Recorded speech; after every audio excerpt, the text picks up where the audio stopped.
तो जो next question है हमारा चैप्टर 12 का सवाल है हमारा, ठीक है। 2010, 2015 और इसके अलावा भी बहुत सारे नियर ईयर्स में पास्ट पेपर्स में आप देखिएगा ये सवाल आपको मिल जाएगा, ठीक है। सवाल है कितने इलेक्ट्रॉन्स हम रिमूव करेंगे दो सिमिलर स्फीयर से जिनका मास कितना है 10 ग्राम है। तो मासेस सेम है 10 ग्राम, ग्राम को किलोग्राम में ले आते हैं तो 1000 से डिवाइड कर देते हैं तो आंसर आएगा 0.01 किलोग्राम, ठीक है। अच्छा, इतना आपने यहाँ से इलेक्ट्रॉन रिमूव करना है, ठीक है। यहाँ से और यहाँ से क्या करना है आपने इलेक्ट्रॉन को रिमूव करने हैं। अब इलेक्ट्रॉन किसी भी बॉडी से रिमूव होती है तो वो बन जाता है पॉजिटिव चार्ज। तो यहाँ से भी इलेक्ट्रॉन एक निकालेंगे, यहाँ से भी एक इलेक्ट्रॉन निकालेंगे तो एक पॉजिटिव चार्ज बन जाएगा ये, ठीक है। तो इनके दरम्यान में रिपल्जन आ जाएगी क्योंकि ये भी पॉजिटिव ये भी पॉजिटिव। तो इतना कितना इलेक्ट्रॉन निकालें, मतलब नंबर ऑफ इलेक्ट्रॉन क्या करना है फाइंड करना है कि इलेक्ट्रोस्टैटिक रिपल्जन और ग्रेविटेशन अट्रैक्शन क्या हो जाए, दोनों बराबर हो जाए। मासेस के होने की वजह से ग्रेविटेशनल अट्रैक्शन होती है। इसका भी मास है और इसका भी मास है तो यहाँ पर ग्रेविटेशनल अट्रैक्शन है। इलेक्ट्रॉन रिमूव करने पे दोनों बन जाएंगे पॉजिटिव चार्ज, तो क्या आ जाएगी इलेक्ट्रोस्टैटिक रिपल्जन हो जाएगी। तो कितना इलेक्ट्रॉन निकालें कि जो इलेक्ट्रोस्टैटिक रिपल्जन है वो बैलेंस किससे हो जाए, ग्रेविटेशनल अट्रैक्शन से बैलेंस हो जाए, ठीक है। ये सवाल है आपका। तो वो जो सवाल को सॉल्व करते हैं हम लोग, कंडीशन आपके सामने है कि इलेक्ट्रोस्टैटिक फोर्स और ग्रेविटेशनल फोर्स क्या है बच्चों, बराबर है। इलेक्ट्रोस्टैटिक फोर्स का फॉर्मूला होता है KQ1 Q2 upon R square और ये होता है GM1 M2 upon R square. अब आपको पता है Q1 Q2 क्या है, सेम है जो कि इलेक्ट्रॉन के बराबर है, ठीक है। इलेक्ट्रॉन के चार्ज के बराबर मतलब E के बराबर है तो ये हो जाएगा E मल्टीप्लाई बाय E क्या हो जाएगा E का स्क्वायर और R स्क्वायर से R स्क्वायर क्या हो गया बच्चों, कैंसिल हो गया। और आपको पता है M1 M2 सेम है तो क्या लिख दूंगा मैं, M1 की जगह भी M, M2 की जगह भी M, तो क्या आ जाएगा GM स्क्वायर आ जाएगा। तो आपने क्या करना है यहाँ से, अच्छा यहाँ पर हमें सबसे पहले फाइंड करना है मैग्नीट्यूड ऑफ चार्ज फाइंड करना है, ठीक है। तो Q1 Q2 की जगह मैं Q लेट कर लूँगा बच्चों, E लेट नहीं करूँगा मैं Q लेट कर लूँगा, ठीक है। तो Q1 Q2 की जगह यहाँ भी Q यहाँ भी Q तो क्या आ जाएगा KQ स्क्वायर आ जाएगा, ठीक है। तो अब आपको क्या करना है Q फाइंड करना है यहाँ से, तो मैं Q फाइंड करता हूँ बच्चों। देखिएगा आप लोग Q स्क्वायर बराबर हो जाएगा GM square divide by K। तो Q बराबर हो जाएगा under root GM square divide by K। तो बच्चों आप वैल्यू पुट करोगे, आपके सामने मौजूद है कि G होता है 6.67 एक्सपोनेंट माइनस 11 और जो M है उसकी वैल्यू 0.01 आपको गिवन है, ठीक है। इसका स्क्वायर है यहाँ पे और डिवाइड बाय K है कूलम्स कांस्टेंट जिसकी वैल्यू होती है 9 एक्सपोनेंट 9, ठीक है। अब आपने क्या करना है, इसको कैलकुलेट करना है। तो 6.67 एक्सपोनेंट माइनस 11 मल्टीप्लाई बाय 0.01 का स्क्वायर डिवाइड बाय 9 एक्सपोनेंट 9, जो आंसर आएगा उसका रूट निकालना है हमने। तो रूट फाइंड करने पे बच्चों आंसर आएगा 8.6 एक्सपोनेंट माइनस 13। Q की वैल्यू आएगी 8.6 एक्सपोनेंट माइनस 13 और चार्ज की यूनिट क्या होती है, चार्ज की यूनिट कूलम होती है। आपको फॉर्मूला पता है Q is equal to NE होता है, तो Q क्या, तो N क्या हो जाएगा Q अपॉन E, ठीक है। Q की वैल्यू है 8.6 एक्सपोनेंट माइनस 13 और E चार्ज ऑफ इलेक्ट्रॉन है कितना होता है 1.6 एक्सपोनेंट माइनस 19। तो इस जो आंसर आया 8.6 एक्सपोनेंट माइनस 13, इसको आपने डिवाइड करना है 1.6 एक्सपोनेंट माइनस 19 से, तो आपकी वैल्यू आएगी 538 मीन्स 5.3 एक्सपोनेंट 6, 5.3 एक्सपोनेंट 6 और ये इलेक्ट्रॉन की तादाद है तो आप क्या लिख दोगे इलेक्ट्रॉन्स। तो इतने इलेक्ट्रॉन 5.3 एक्सपोनेंट 6 इलेक्ट्रॉन अगर हम इन दो सिमिलर स्फीयर से अगर हम रिमूव करवा दें तो जो ग्रेविटेशनल अट्रैक्शन थी वो बराबर हो जाएगी इलेक्ट्रोस्टैटिक रिपल्जन के, ठीक है। तो ये क्वेश्चन बुक का भी सेम क्वेश्चन है, बुक में भी यही सवाल मौजूद है, ठीक है। तो पास पेपर में भी बहुत बार आया हुआ है, तो बहुत अहम सवाल है, इसकी तैयारी आपने अच्छे से करना है। हमारा चैप्टर 12 का इसमें कहा गया है हमें फोर्स ऑफ रिपल्जन क्या है फाइंड करनी है, फोर्स हमें फाइंड करनी है, ठीक है। और किस पे निकालनी है, एक चार्ज पे निकालनी है। चार्ज की मिकदार कितनी है 2 एक्सपोनेंट माइनस 8 कूलम, ठीक है। अच्छा, इसको रखा गया है, इस चार्ज को रखा गया है before a large vertical charge plate whose charge density is 20 exponent minus 4 coulomb. तो charge surface charge density, Gauss law के अंदर आपने ये टॉपिक पढ़ा था या ये डेफिनेशन पढ़ी थी, सरफेस चार्ज सिग्मा से लिखते हो आप लोग, कितनी होती है 20 exponent -4 coulomb per metre square. Surface charge density का सिंबल सिग्मा होता है, ठीक है। अच्छा, अब आपको फोर्स फाइंड करना है बच्चों, तो सबसे पहले चार्ज गिवन है और सिग्मा गिवन है। अच्छा, होगा क्या, ये लिखा हुआ है कि नेयर रखा हुआ है, एक चार्ज प्लेन कंडीशन बताता हूँ क्या है। एक चार्ज प्लेट है, ठीक है, इस चार्ज प्लेट के नेयर एक चार्ज मौजूद है, ठीक है। तो चार्ज प्लेट जो है ना, इसके नेयर इलेक्ट्रिक एनर्जी आप फाइंड कर सकते हो किस फॉर्मूले से, सिग्मा अपॉन 2 एप्सिलॉन नॉट। इस चार्ज प्लेट के नेयर आप इलेक्ट्रिक इंटेंसिटी क्या कर सकते हो, फाइंड कर सकते हो, ठीक है। तो फॉर्मूला मौजूद है बच्चों क्या, सिग्मा अपॉन 2 एप्सिलॉन नॉट, ठीक है। तो यहाँ से आप E को फाइंड कर लोगे, क्योंकि सिग्मा इन्होंने गिवन दे दिया है 20 एक्सपोनेंट -4 2, और एप्सिलॉन नॉट कितना है बच्चों, एप्सिलॉन नॉट आपको पता होता है 8.85 एक्सपोनेंट -12। पेपर में भी ये वैल्यू आपको गिवन दी जाएगी। तो 20 exponent -4 divide by 2 divide by 8.85 exponent -12। तो बच्चों ये वैल्यू आ रही है आपके पास 1.12 एक्सपोनेंट 8 और न्यूटन पर कूलम, ठीक है, न्यूटन पर कूलम, ठीक है। अब आपके पास इलेक्ट्रिक फील्ड इंटेंसिटी आ चुकी है बच्चों। तो आपके पास इलेक्ट्रिक फील्ड इंटेंसिटी का फॉर्मूला होता है E = F/Q0, F/Q0। तो बच्चों आपको F फाइंड करना है, तो क्या हो जाएगा EQ0। तो आपको E की वैल्यू पता है 1.12 एक्सपोनेंट 8 मल्टीप्लाई बाय Q0 इन्होंने गिवन दिया था 2 एक्सपोनेंट -8। तो अब आपको क्या करना है, इन दोनों वैल्यूज़ को मल्टीप्लाई कर देना है, ठीक है। तो 2 एक्सपोनेंट 8 से आप क्या कर दोगे, 2 एक्सपोनेंट -8 से क्या कर दोगे, मल्टीप्लाई करवा दोगे, तो वैल्यू आएगी 2.25 और ये होगा न्यूटन, ठीक है। तो रिपल्सिव फोर्स आपने फाइंड कर ली है, जो एक चार्ज को नियर द चार्ज प्लेन लग रही है। कितनी फोर्स लग रही है, 2.25 न्यूटन की फोर्स लग रही है। तो इस जैसा कोई सवाल बुक में मौजूद नहीं है, ठीक है, लेकिन पास्ट पेपर में पिछले सालों में आया हुआ है, तो आप इसकी प्रैक्टिस कर लीजिएगा।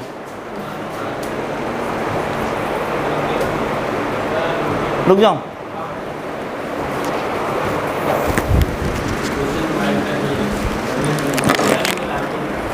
लगा दूँ,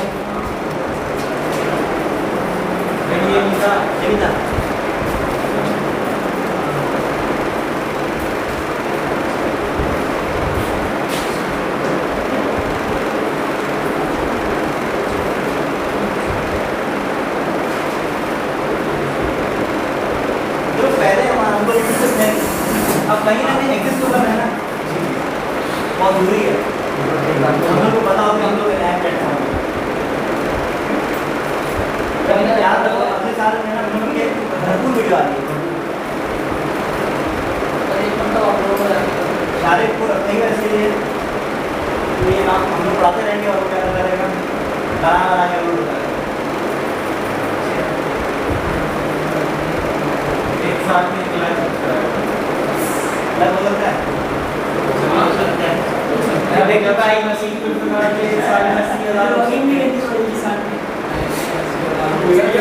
एक ही भाई साथ में 80,000 मशीन को बना के साथ में तो दूसरा आएगा ना, एक आएगा हां, कैसे दो काम करता हूं, हां 2 साल से एक ही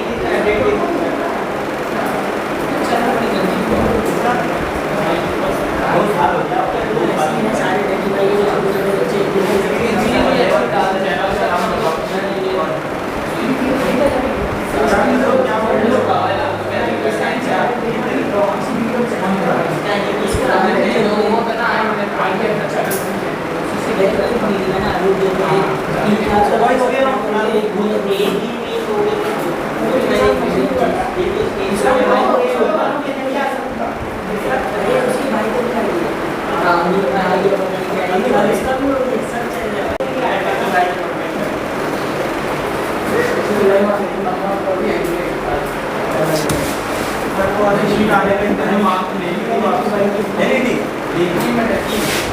बाकी ना तो तुमसे कैसे ठीक है अगर जिसका बिल 4 है बिल 4 तो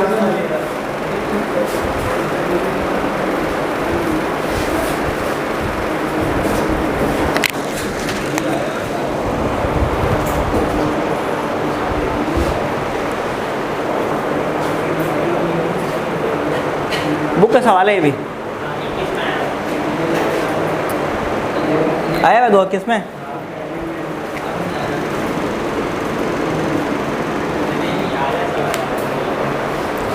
तो नेक्स्ट क्वेश्चन इलेक्ट्रोस्टैटिक पोटेंशियल के टॉपिक से आया बच्चों। इसमें कहा गया एक प्रोटॉन है, प्रोटॉन का मास आपको इन्होंने गिवन दिया है, प्रोटॉन का मास है 1.67 एक्सपोनेंट माइनस 27 kg और प्रोटॉन पे चार्ज होता है कितना होता है 1.6 एक्सपोनेंट माइनस 19 कूलम। इसको साइलेंट कर दो। To be held motionless between the two horizontal plates 10 centimetre apart. तो फासला कितना है बच्चों 10 सेंटीमीटर फासला है, ठीक है। तो सेंटीमीटर को क्या कर दो 100 से क्या कर दो डिवाइड कर दो, तो किस में चला जाएगा मीटर में, जो आएगा 0.1 ऑफ मीटर, ठीक है। अब बताना है कितना वोल्टेज होगा इन दो प्लेट के दरमियान में कि चार्ज मोशनलेस है। मैं इसको आपको समझाता हूँ डायग्राम से, देखिएगा इधर बच्चों। हमारे पास कहा गया 2 प्लेट है, जैसे एग्जाम्पल एक पॉजिटिव प्लेट और एक नेगेटिव प्लेट है। अब क्योंकि ये प्रोटॉन है तो प्रोटॉन के ऊपर होता है पॉजिटिव चार्ज, ठीक है। क्या होता है पॉजिटिव चार्ज।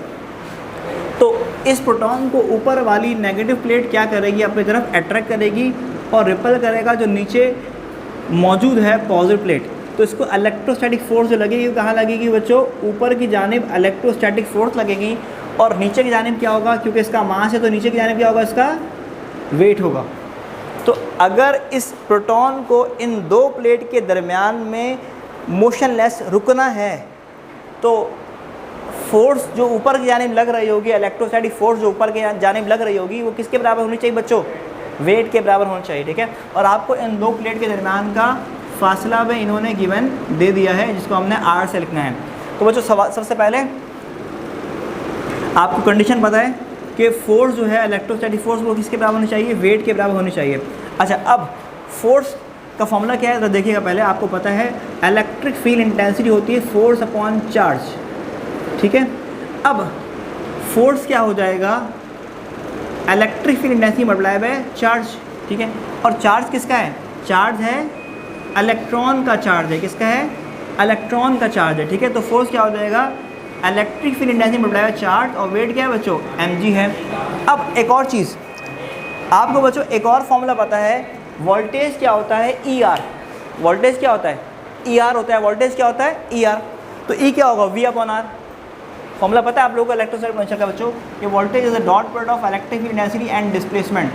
डेल्टा R से लिख दो या R से लिख दो, बात क्या है सेम है, ठीक है। तो अगर मुझे E फाइंड करना है बच्चों तो फॉर्मूला क्या हो जाएगा, V अपॉन डेल्टा R हो जाएगा ये फॉर्मूला, ठीक है। तो मैं अब यहाँ पर E की जगह क्या रखूँगा बच्चों, V अपॉन डेल्टा R मैं यहाँ पे लिख दूँगा और यहाँ पे आएगा mg, ठीक है। तो अब मुझे फाइंड क्या करना है, मुझे फाइंड करना है ये वोल्टेज फाइंड करना है बच्चों।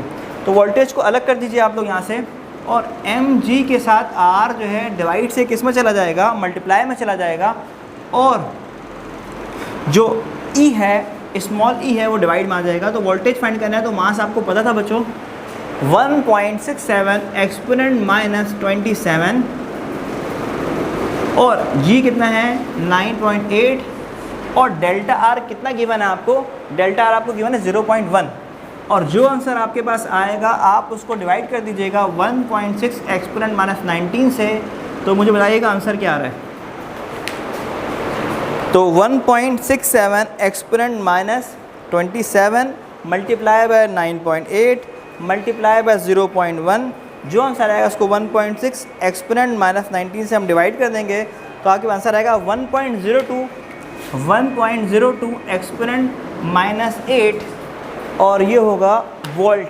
वोल्टेज की यूनिट क्या होती है, वोल्ट होती है। मींस अगर 2 प्लेट के दरमियान में इतना पोटेंशियल होगा तो जो अगर प्लेट के दरमियान का फासला 0.1 मीटर है तो एक प्रोटॉन इन 2 प्लेट के दरमियान में क्या हो जाएगा, मोशनलेस हो जाएगा अगर वोल्टेज आपने इतना अप्लाई किया इन 2 प्लेट के दरमियान में, ठीक है। तो इसको नोट कर लीजिएगा आप लोग। तो 12 का नेक्स्ट क्वेश्चन 2001 में आया हुआ है। इसमें कहा गया एक चार्ज पार्टिकल है जिसकी मिकदार 17.7 माइक्रो कूलम है। तो चार्ज पार्टिकल की मिकदार को आप लोग लिखते हो Q0 से कितना है 17.7 माइक्रो कूलम। माइक्रो का मतलब क्या होता है, एक्सपोनेंट माइनस 6 कूलम, ठीक है। अच्छा, उसको रखा गया एक चार्ज थिन शीट के नियर, ठीक है, जिसकी चार्ज डेंसिटी अगेन कितनी है 2 एक्सपोनेंट माइनस 6 और यह है कूलम पर मीटर स्क्वायर। आपको फाइंड क्या करना है बच्चों, मैग्नीट्यूड ऑफ फोर्स क्या होगा और डायरेक्शन ऑफ फोर्स क्या होगी जो लगेगी इस चार्ज पार्टिकल को, ठीक है, डायरेक्शन ऑफ फोर्स, ठीक है, ये भी फाइंड करना है आपको। तो सॉल्व करते हैं इसको हम लोग। अभी मैंने थोड़ा देर पहले बताया था कि नियर द चार्ज प्लेन जो इलेक्ट्रिक फील्ड इंटेंसिटी का फॉर्मूला होता है वो क्या होता है बच्चों, सिग्मा अपॉन 2 एप्सिलॉन नॉट। तो आपको सिग्मा इन्होंने गिवन दे दिया है, तो आप ई क्या कर सकते हो, फाइंड कर सकते हो। कितना सिग्मा गिवन दिया है, 2 एक्सपोनेंट माइनस 6 डिवाइड बाई 2, और एप्सिलॉन नॉट की वैल्यू कितनी होती है 8.85 एक्सपोनेंट माइनस 12। ये वैल्यू आपको पेपर में गिवन दी जाएगी, ठीक है। तो 2 एक्सपोनेंट माइनस 6 इसको आप डिवाइड कर दोगे, पहले 2 से फिर डिवाइड करोगे 8.85 एक्सपोनेंट माइनस 12 से, तो आपके पास आंसर आएगा 1.12 एक्सपोनेंट 5, 1.12 एक्सपोनेंट 5 और न्यूटन पर कूलम, ठीक है, इलेक्ट्रिक फील्ड इंटेंसिटी का आ जाएगा आपके पास। अच्छा, इलेक्ट्रिक फील्ड इंटेंसिटी का फॉर्मूला बच्चों आप लोगों को पता है क्या होता है, फोर्स अपॉन चार्ज।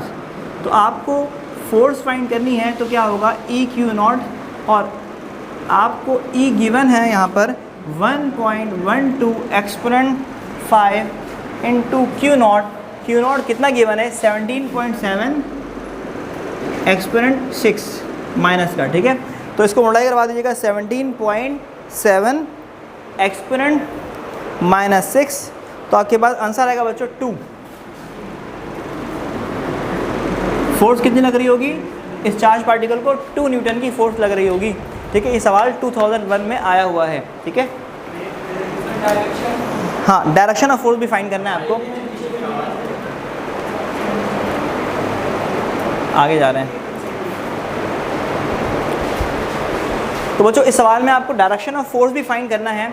तो आपको पता है अगर ये चार्ज पॉजिटिव, जैसे यहाँ पर कुछ भी नहीं लिखा है, मतलब ये पॉजिटिव चार्ज है और चार्ज प्लेन भी पॉजिटिव है, तो मतलब फोर्स की डायरेक्शन क्या होगी, रिपल्सिव होगी। फोर्स रिपल्सिव होगी और away from the charge plane होगी। डायरेक्शन क्या होगी फोर्स की, फोर्स की डायरेक्शन क्या होगी, डायरेक्शन ऑफ फोर्स जो होगा वो आउटवर्ड होगा। क्या होगा, क्योंकि पॉजिटिव चार्ज प्लेट के लिए इलेक्ट्रिक फील्ड इंटेंसिटी आउटवर्ड है, बाहर की जानिब है, तो जो यहाँ पर चार्ज है उसको जो फोर्स लग रही होगी वो चार्ज प्लेन से आउटवर्ड लग रही होगी, ठीक है।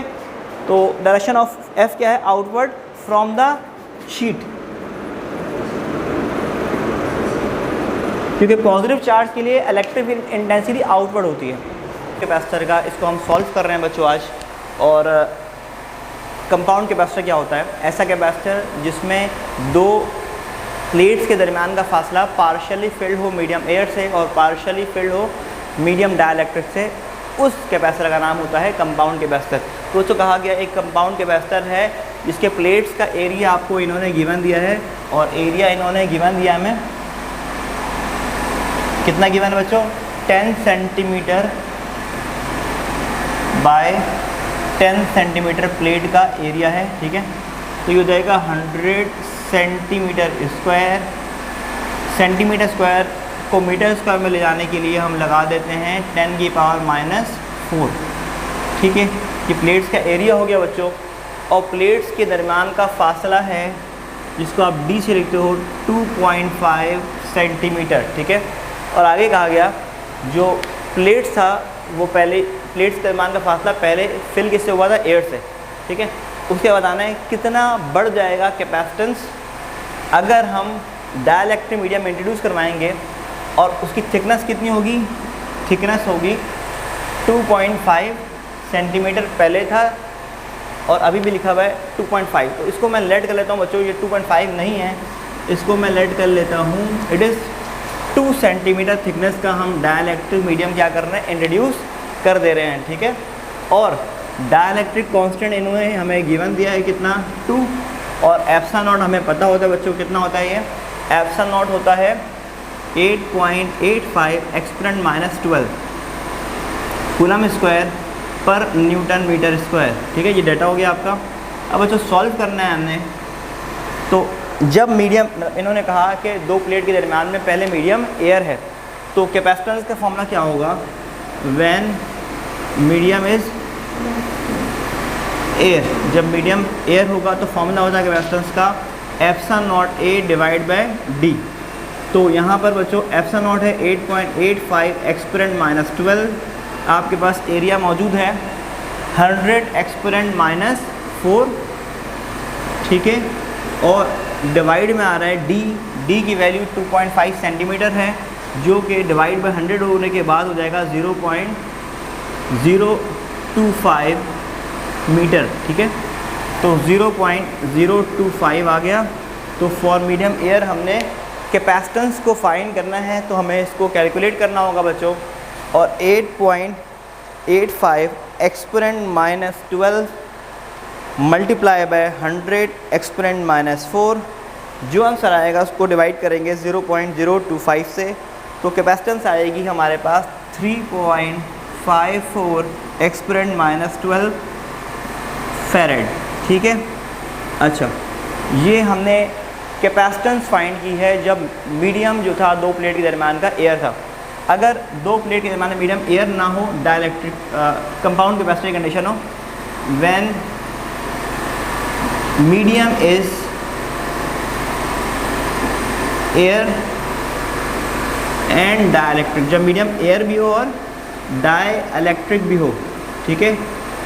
तो फॉर्मूला होता है कंपाउंड कैपेसिटर का, क्या फॉर्मूला होता है बच्चों? फॉर्मूला होता है epsilon naught A divide by D minus T plus T upon epsilon R, ये आपका फॉर्मूला होता है, ठीक है। अब कंपाउंड कैपेसिटर के लिए डी आप छोटा लिख लो, मैंने थोड़ा ज़्यादा बड़ा लिख दिया है, ठीक है। तो बच्चों कंपाउंड कैपेसिटर के लिए कैपेसिटेंस फाइंड हो जाएगी, आपको पता है एप्सिलॉन नॉट होता है 8.85 एक्सपोनेंट माइनस 12, और एरिया आपको गिवन है 100 exponent minus 4 divide by D minus T. तो बच्चों डी की वैल्यू है आपके पास 0.025 और ये होगा 0.02, तो 0.025 माइनस 0.02, ठीक है। इसके बाद प्लस टी की वैल्यू है 0.02 डिवाइड बाय एप्सिलॉन आर है आपके पास मौजूद बच्चों यहाँ पर 2, ठीक है। तो आपने क्या करना है, इसको सॉल्व करना है और कंपाउंड कैपेसिटर की वैल्यू फाइंड करनी है। तो मैं इसको सॉल्व करता हूँ, तो 0.005 आएगा माइनस करवाने के बाद, और प्लस करवा देंगे 0.05 आएगा, यहाँ पर 0.005 आएगा आपके पास, ठीक है। उसके बाद प्लस 0 डिवाइड करने के बाद 0.01, ठीक है। अच्छा, जो आंसर आएगा उसको 8.85 एक्सपोनेंट माइनस 12, ठीक है। इसको इसे डिवाइड करवाना है 0.015 और divide by multiply by 100 exponent minus 4। तो बच्चों होगा क्या, आगे आंसर आएगा 5.9 एक्सपोनेंट माइनस 12। ये हो गया कंपाउंड कैपेसिटर के लिए कैपेसिटेंस। जब मीडियम एयर था तो कैपेसिटेंस थी 3.54 एक्सपोनेंट माइनस 12, जब डाइलेक्ट्रिक और एयर दोनों आ गया तो अब कैपेसिटेंस हो गई 5.9 एक्सपोनेंट माइनस 12। आपको फाइंड करना है कितनी कैपेसिटेंस बढ़ गई है बच्चों, तो कैपेसिटेंस जो बढ़ी है उसको फाइंड करना है। अगर इंक्रीज इन कैपेसिटेंस फाइंड करना है तो क्या करना है, सी डी माइनस सी, और आप इन दोनों वैल्यू को क्या कर दो, माइनस करवा दो, ठीक है। तो 5.9 एक्सपोनेंट माइनस 12 माइनस 3.54, तो 2.36 एक्सपोनेंट माइनस 12 फैरेड वो कैपेसिटेंस आ जाएगी जो बढ़ गई है कैपेसिटेंस, ठीक है। आपको फाइंड करना है कितनी कैपेसिटेंस बढ़ जाएगी कैपेसिटर की जब दो प्लेट के मामले में मीडियम एयर भी होगा और डाइलेक्ट्रिक भी होगा, ठीक है। तो आपको होप सो समझ आ गया होगा ये सवाल, ठीक है। नेक्स्ट क्वेश्चन है बच्चों, कैपेसिटर का ही सवाल है ये भी। इस सवाल में कहा गया है कि एक कैपेसिटर है 200 पिको फैरेड का, इसको चार्ज किया गया है वोल्टेज 100 वोल्ट से, ठीक है। तो मैं इसको डाटा बना रहा हूँ बच्चों, देखिएगा आप लोग। ये सवाल में कहा गया है कि हमारे पास एक कैपेसिटर है 200 पिको फैरेड का, 200 पिको फैरेड का कैपेसिटर है। पिको मतलब होता है एक्सपोनेंट माइनस 12 और आगे आ गया फैरेड, ठीक है। और इसको चार्ज किससे किया गया है, वोल्टेज से। कितना वोल्टेज है, 100 वोल्ट से इसको क्या किया गया बच्चों, चार्ज किया गया है। अच्छा, उसके बाद उसको कनेक्ट किया गया, देन कनेक्ट इन पैरेलल। उसके बाद उस कैपेसिटर को पैरेलल में कनेक्ट किया गया एक दूसरे कैपेसिटर के साथ, और जब कनेक्ट किया गया तो वोल्टेज की वैल्यू पहले जो 100 थी अब हो जाएगी 100 की जगह 60 वोल्ट हो जाएगी। ठीक है, अब कहा गया what is the capacitance of second capacitor, दूसरा वाला जो कैपेसिटर है उसकी कैपेसिटेंस क्या है। तो पहले वाले कैपेसिटर के लिए कैपेसिटेंस C यूज़ की गई है और दूसरे वाले कैपेसिटर के लिए कैपेसिटेंस हमने यूज़ किया है C'। तो बच्चों सॉल्व करते हैं इसको हम लोग। ठीक है, तो पहले मैं इसको सारा लिखता हूँ। When capacitor C is charged with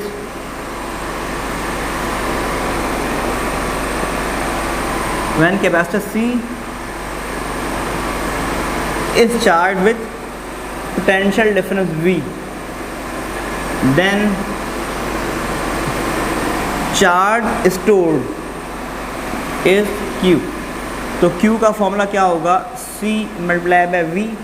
तो आपके पास बच्चों C मौजूद है 200 एक्सपोनेंट -12 और वोल्टेज आपके पास मौजूद है 100। तो क्या करना है, 200 एक्सपोनेंट -12 को आपने क्या करना है, 200 एक्सपोनेंट -12 को आपने मल्टीप्लाई करना है 100 के साथ, तो आएगा 2 एक्सपोनेंट -8 कूलम। ठीक है, अब बच्चों अब पहली कंडीशन तो बच्चों मैंने आपको बता दी कि भाई कैपेसिटर C है, इसको चार्ज किया हमने वोल्टेज V के साथ। कैपेसिटर C को चार्ज किया वोल्टेज V के साथ, तो इस कैपेसिटर C में जो चार्ज आया है वो कितना आया बच्चों, Q चार्ज आया है। ठीक है, अब क्या करना है, when capacitor C is connected in parallel with capacitor C dash, then charge remain in capacitor C is। अब बच्चों इसको मैं समझाता हूँ आपको, देखिएगा हमारे पास दो कैपेसिटर है, एक कैपेसिटर C है और एक कैपेसिटर है C डैश।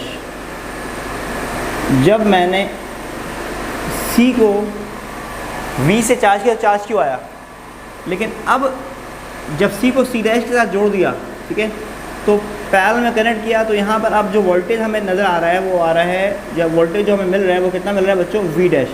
तो यहाँ पर वोल्टेज क्या होता है, क्या सेम होता है बच्चों, पैरेलल में वोल्टेज क्या होता है, सेम। तो यहाँ का वोल्टेज हो गया V डैश, यहाँ का वोल्टेज भी क्या हो गया, V डैश। तो जब कैपेसिटर C था और वोल्टेज V से कनेक्ट किया तो चार्ज Q था, तो जब कैपेसिटर C में वोल्टेज V डैश है तो चार्ज क्या हो जाएगा, let's suppose it is Q1, और यहाँ पे जो चार्ज होगा वो कितना होगा, let's suppose it is Q dash. ठीक है, तो क्या करना है, हमने Q1 फाइंड करना है। तो Q1 क्या होगा, Q1 होगा CV डैश, CV डैश। ठीक है, तो बच्चों Q1 निकालना है आपको। तो C कितना है आपके पास, C आपके पास मौजूद है 200 एक्सपोनेंट -12 और V डैश कितना है आपके पास, 60। तो आपके पास आंसर आएगा 200 एक्सपोनेंट -12 मल्टीप्लाई बाय 60, आंसर आएगा 1.2 एक्सपोनेंट -8 कूलम। ठीक है, अब बच्चों जब कैपेसिटर, दोबारा मैं बता रहा हूँ आपको, कैपेसिटर C को वोल्टेज V से चार्ज किया गया तो कैपेसिटर C में चार्ज कितना आ गया, Q आ गया। जब कैपेसिटर C को दूसरे कैपेसिटर C डैश के साथ पैरेलल में लगाया तो यहाँ वोल्टेज हो गया V डैश, तो V डैश यहाँ पर है, तो पैरेलल में वोल्टेज सेम होता है, तो यहाँ भी वोल्टेज V डैश, यहाँ भी वोल्टेज V डैश। तो C जब कैपेसिटर C को में वोल्टेज V डैश होगा तो चार्ज Q नहीं रहेगा, क्या हो जाएगा, Q1 हो जाएगा। तो Q1 की वैल्यू क्या हो गई, CV डैश, जो हमने फाइंड कर लिया। तो इसका मतलब ये हुआ द चार्ज, पहले इस कैपेसिटर में चार्ज कितना था, 2, अब कितना हो गया, 1.2। मीन्स जो डिफरेंस है वो ट्रांसफ़र किस में हो गया है, इस दूसरे वाले कैपेसिटर में ट्रांसफ़र हो गया। The charge transferred, the charge transferred in capacitor C dash is. तो C डैश कैपेसिटर में जो चार्ज ट्रांसफ़र होगा कैसे निकालोगे? Q डैश क्या होगा? Q डैश होगा Q minus Q1, Q minus Q1 जो है वो डिफरेंस ऑफ चार्ज, पहले कैपेसिटर में चार्ज इतना, बाद में इतना, तो इन दोनों का जो फ़र्क है वो दूसरे वाले कैपेसिटर में चला गया है। तो आप क्या करोगे? Q की वैल्यू आपके पास कितनी है बच्चों? आपके पास Q की वैल्यू मौजूद है 2 एक्सपोनेंट माइनस 8, और दूसरे वाले कैपेसिटर में कितना कैपेसिटेंस है बच्चों? यहाँ पर है आपके पास वैल्यू 1.2 एक्सपोनेंट माइनस 8। तो आंसर क्या आएगा? 2 exponent minus 8 minus 1.2 exponent minus 8, तो आएगा 8 एक्सपोनेंट माइनस 9, और यहाँ पर चार्ज की यूनिट क्या होगी? कूलम। ठीक है, अब क्या करना है आपको? निकालना है C डैश। तो C डैश क्या होगा? पता है फॉर्मूला, Q डैश बराबर है C डैश और V डैश। तो बच्चों क्या करना है? C डैश क्या होगा? Q dash divide by V dash. तो Q डैश आपके पास है 8 एक्सपोनेंट माइनस 9, और V डैश आपके पास मौजूद है बच्चों कितना? 60। तो 8 एक्सपोनेंट माइनस 9 डिवाइड बाय 60 कर देंगे आप लोग, तो आपके आंसर आएगा 1.333 एक्सपोनेंट माइनस 10, और ये फेरेड है। अब इसको आप ले जाना चाहते हो, लेट सपोज आप इसको चाहते हो फाइंड करो, इसको ले जाओ 12 में, तो 2 बार मूव करवाना होगा, तो 133.3 और एक्सपोनेंट माइनस 12 फेरेड। तो ये हो जाएगा माइनस 12 का मतलब क्या होता है बच्चों? माइनस 12 का मतलब होता है पीको, 10 की पावर माइनस 12 का मतलब होता है पीको। तो कैपेसिटेंस जो सेकंड वाले कैपेसिटर की वो कितनी है बच्चों? सेकंड वाले कैपेसिटर की कैपेसिटेंस है 133.3 पीको फेरेड। होप सो आपको समझ आ गया होगा।